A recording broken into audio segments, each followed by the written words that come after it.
said, I don't want to start talking or guessing what he may say or may not say or explain this. I think that we will have more information, or I hope to have more information once the president is briefed, and to find out, what else has gone on in terms of additional information on this.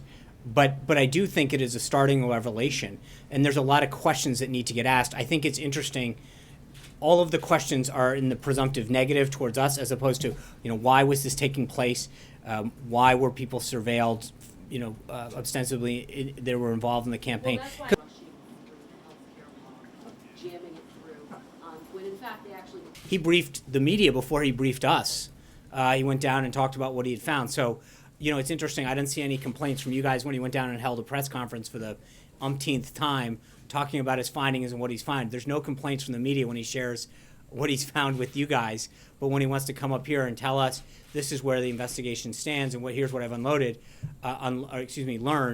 there seems to be a little bit of an interesting double standard on that. For a while, talking to them, we've had members in. The vice president's been actively engaged. Mick Mulvaney.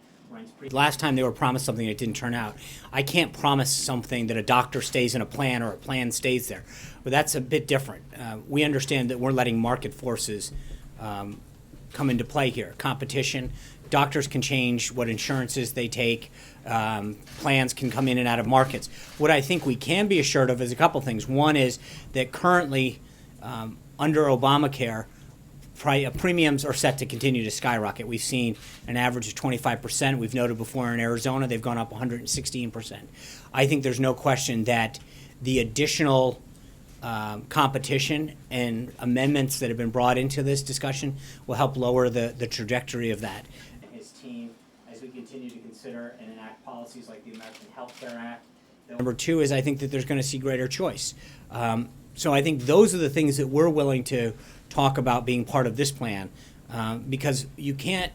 Where they erred last time is went out and made promises that they couldn't keep, and I think that one of the problems that they did is that they tried to suppress market forces and competition, and instead of lowering costs and increasing choice, which is what they sought to do, it did the opposite. So that's where this is headed. One is that currently under Obamacare. So I understand what people want, but I think that we have created a vehicle to get this done. This is the only way that we will repeal and replace Obamacare. And again, I think people have to recognize that there is a three-step process to doing this. This is exactly how the Democrats enacted it, and this is exactly how we will unwind it and implement a much better system. That's it. It was not true.